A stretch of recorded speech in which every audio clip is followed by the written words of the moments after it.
étant avocat au barreau de Nice, j'ai pensé qu'il pouvait être vraiment intéressant de nous retrouver en principauté de Monaco pour une raison très simple, c'est que vous avez ici le choc des extrêmes. Vous avez à la fois le palais de justice sur ma droite et sur ma gauche, vous avez la cathédrale, le symbole de la foi, de l'Église, du pouvoir spirituel, avec cette idée qu'a priori ces deux mondes sont complètement inconciliables, c'est-à-dire la justice avec son palais, avec sa force, sa puissance, sa majesté, mais aussi, il faut bien le dire, ses rigidités, dans la mesure où, comme on dit en latin, dura lex sed lex, c'est-à-dire la loi est dure, mais c'est la loi, et de l'autre, l'Église avec ses forces, mais aussi les critiques qu'on peut lui faire depuis 2000 ans.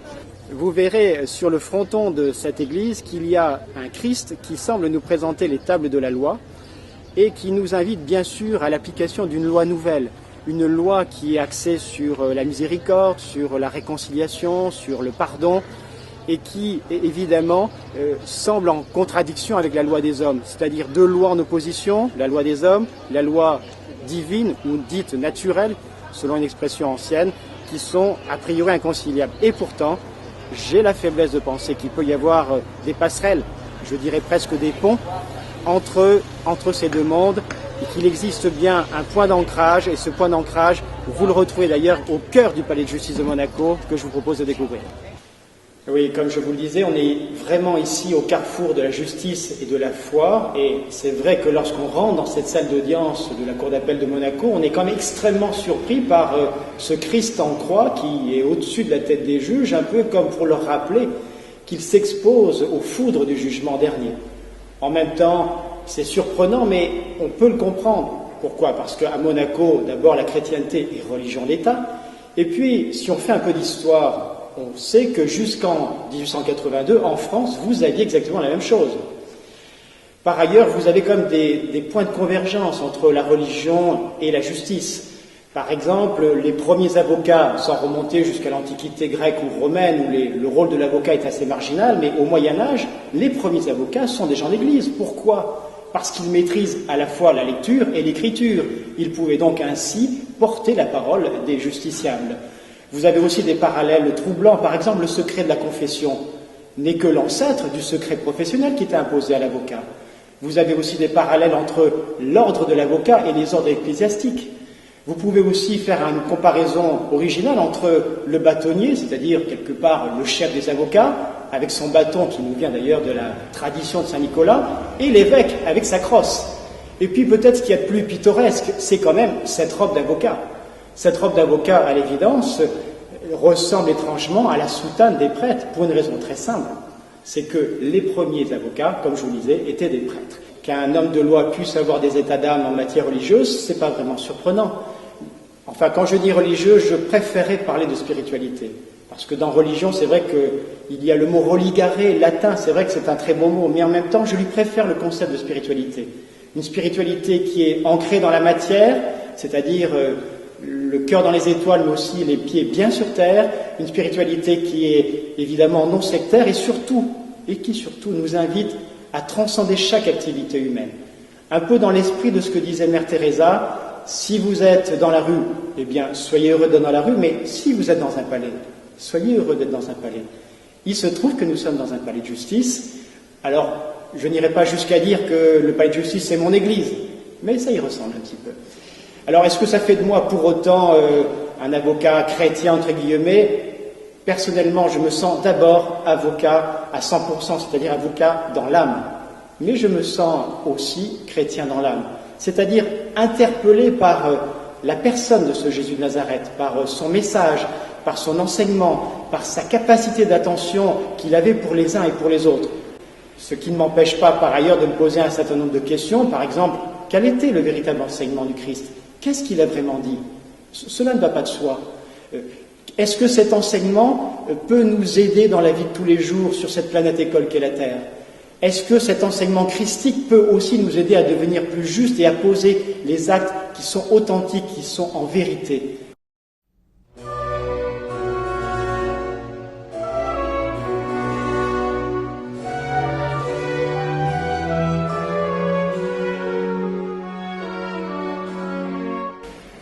Alors, avant de répondre vraiment à votre question, je voudrais quand même faire une mise au point. Les chrétiens n'ont pas le monopole du cœur et de la foi. Je crois que c'est important de le dire. Vous avez certainement dans votre entourage des gens qui ne croient en rien ou qui sont même peut-être dans des traditions religieuses complètement différentes et qui ont des parcours exceptionnels. Inversement, vous avez, je dois le dire, des chrétiens qui brandissent l'étendard de la foi et qui semblent oublier avec le sage tibétain que la connaissance ne sert que lorsqu'on la met en pratique. Jésus n'a pas dit autre chose lorsqu'il dit « Je suis venu non pas détruire, mais accomplir la loi ». Accomplir la loi, ça veut dire quoi? Ça veut dire l'appliquer, ça veut dire concrètement essayer de la mettre en œuvre au cœur de sa vie.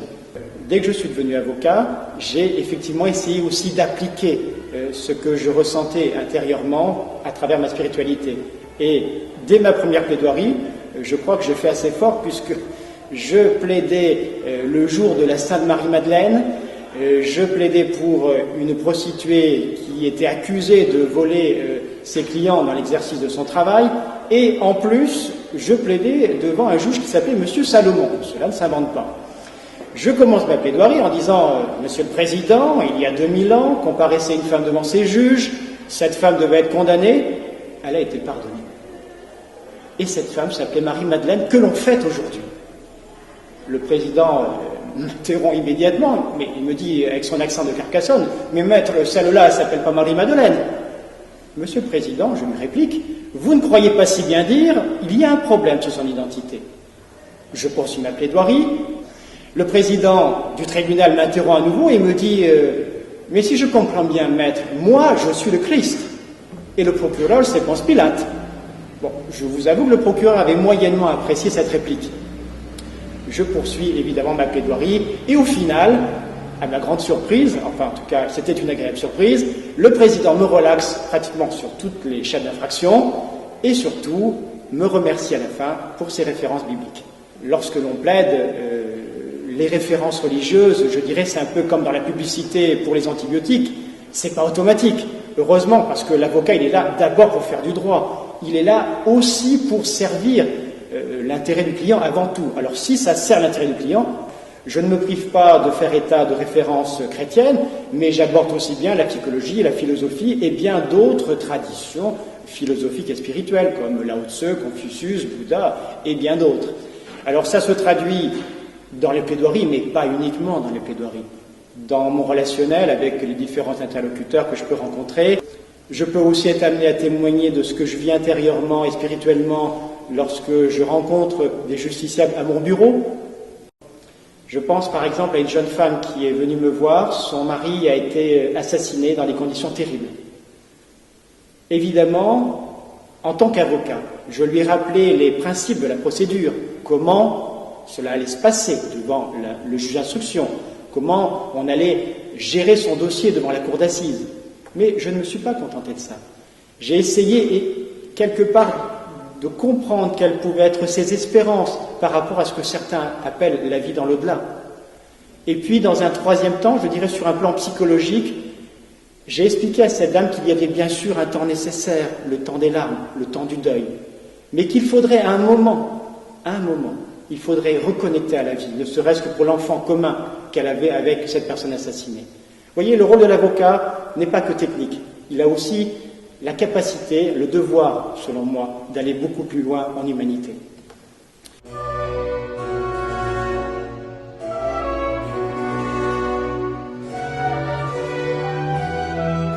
Oui, alors je crois que la réaction des magistrats ou même des collègues, ça dépend un petit peu de la sensibilité de chacun. Mon idée, c'est que le travail d'avocat est un métier de représentation, un métier où, comme dans bien d'autres d'ailleurs, on pose facilement des étiquettes qu'il est parfois difficile de décoller. Je crois qu'à un moment donné, il faut aussi pouvoir aller de l'avant et faire ce que l'on ressent. Alors comment les autres, comment en particulier les magistrats perçoivent mes références en matière spirituelle, je dirais que c'est un peu comme dans la parabole du semeur. Vous semez et vous ne savez pas si cela va générer des réactions. J'ai quand même parfois des petites surprises agréables. Je pense par exemple à une bergère que je défendais en Corse, qui avait eu la mauvaise idée de commettre un certain nombre d'infractions au code de la route. On est en fin d'audience, je glisse un petit peu sur le ton de l'humour cette petite phrase « Finalement, Monsieur le Président, vous êtes quelque part le bon berger pour cette brebis égarée. évidemment une allusion à l'Évangile. J'apprendrai par la suite que cette petite phrase, qui n'a l'air de rien, a énormément touché le président qui en a parlé longuement en délibéré. Donc parfois, vous voyez qu'on a bien raison en tant qu'avocat de dire les choses. Après, chacun les entend comme il le souhaite.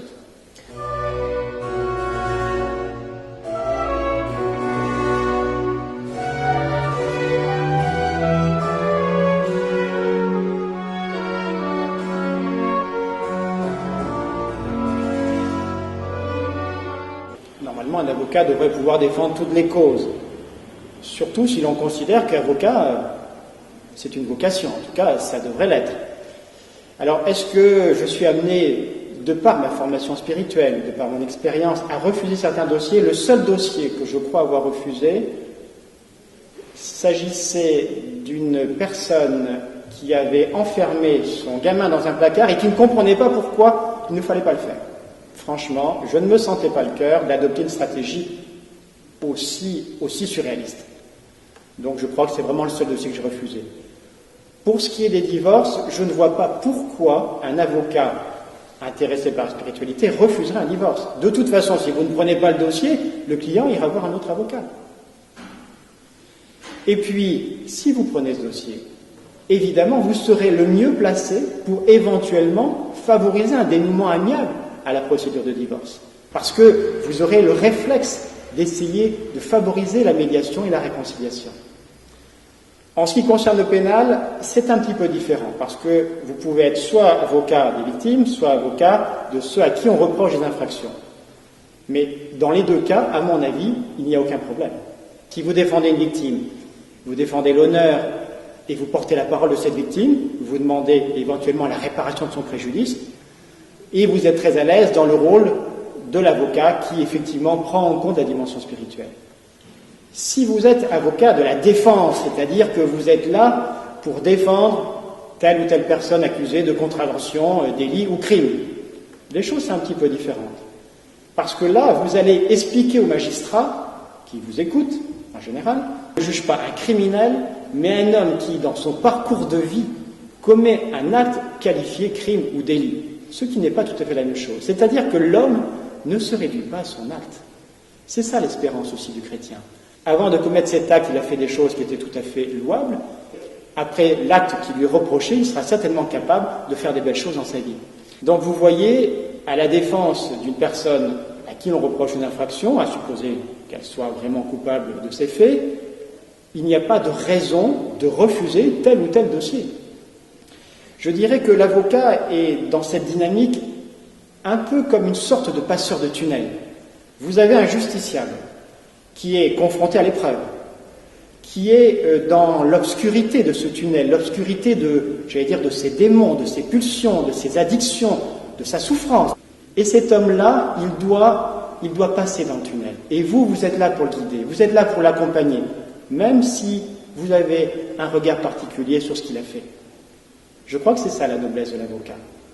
À un moment donné, cette dimension-là vous aide à avoir une foi plus grande en l'homme. Je crois que c'est ça, être spirituel. La spiritualité, pour moi, c'est tout simplement avoir un peu plus d'humanité que d'ordinaire.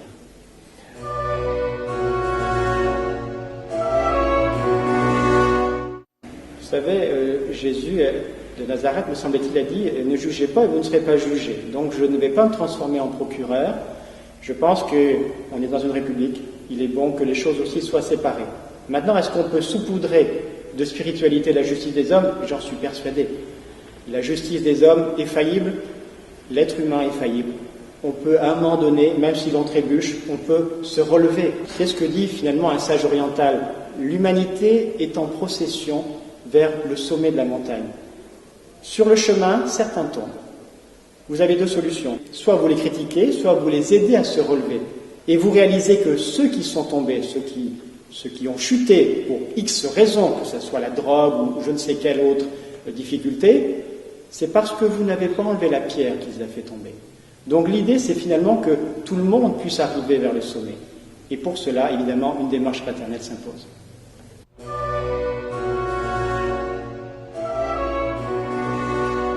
Alors là, vous abordez, et je vous soupçonne d'avoir fait exprès, ma passion, il y en a qui sont passionnés par l'affaire du pullover rouge ou par l'affaire Omar Haddad. Moi, c'est le procès de Jésus, en tout cas la lecture judiciaire du procès de Jésus qui m'interpelle pour des tas de raisons. La première, c'est qu'on ne sait pas grand-chose sur ce procès. Je suis extrêmement surpris que dans l'Église, on ne s'intéresse pas plus à ce procès. Et on considère comme parole d'évangile tout ce qu'on nous dit dans la Passion. Or, n'oublions pas, les évangélistes n'ont pas assisté au procès. Donc je pense qu'il y a un véritable travail à faire. Je m'y emploie. On a fait des conférences sur le sujet, notamment avec Maître Montavin. Un colloque est prévu. J'ai écrit également un compte initiatique sur l'opportunité de la révision du procès de Jésus. Autant d'éléments qui me laissent à penser que ce procès est passionnant. Il est passionnant aussi pour une raison autre, c'est que, et alors là, on adopte, pardonnez-moi, une grille de lecture qui est chère aux tenants de l'approche ésotérique, mais Jésus de Nazareth est le seul grand initié, alors peut-être à part Gandhi, à avoir été confronté à la justice. Et je me pose la question, pourquoi la vie de Jésus se termine par un procès? Tout le monde a l'air de trouver ça normal. Je pense qu'il y a quelque chose à creuser. Et enfin, pour répondre plus précisément à votre question, effectivement, il y a des passerelles entre les procès d'aujourd'hui et le procès de Jésus. Pourquoi? Parce que Jésus a été confronté au jugement des autres, à ceux en tout cas qui ont cru pouvoir le juger. Il a été confronté à l'injustice. Et qui n'a pas été confronté à l'injustice? C'est pour cela que son positionnement est intéressant, parce qu'il nous ouvre des fenêtres vers ce qu'est la justice, pas seulement la justice judiciaire, mais la justice au sens large. Il nous ouvre des fenêtres vers ce qu'est la vérité. Qu'est-ce que la vérité? On est toujours surpris par le fait qu'un avocat puisse plaider et que l'avocat en face puisse plaider le contraire.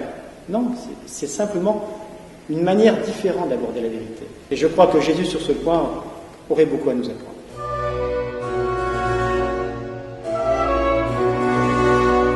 Je crois que c'est un faux débat. La plupart des délinquants qui s'adressent à un avocat, à supposer qu'ils soient coupables et à supposer qu'ils essayent de prendre des libertés avec la vérité, de toute façon vont essayer de voir si ça passe avec l'avocat.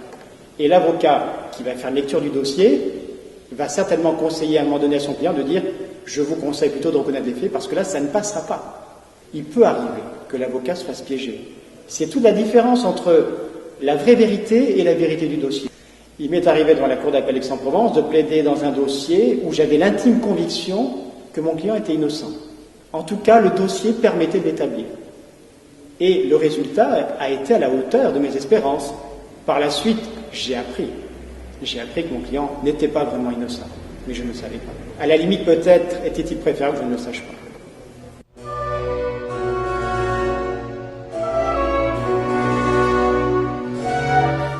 La notion de justice et la notion de juste est très intéressante.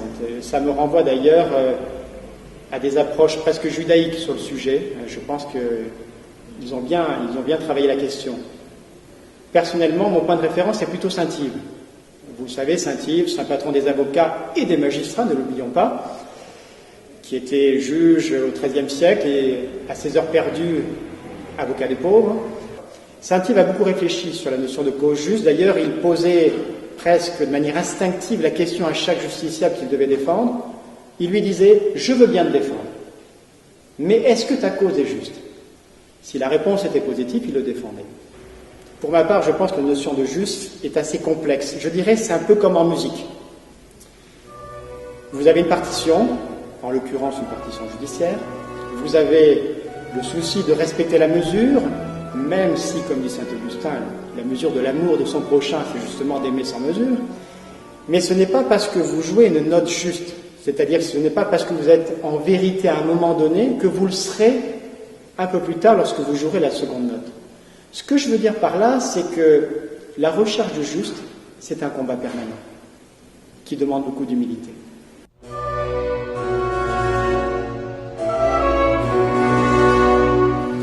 C'est un couple ambigu. De là à aller jusqu'au mariage, je pense que c'est un peu prématuré.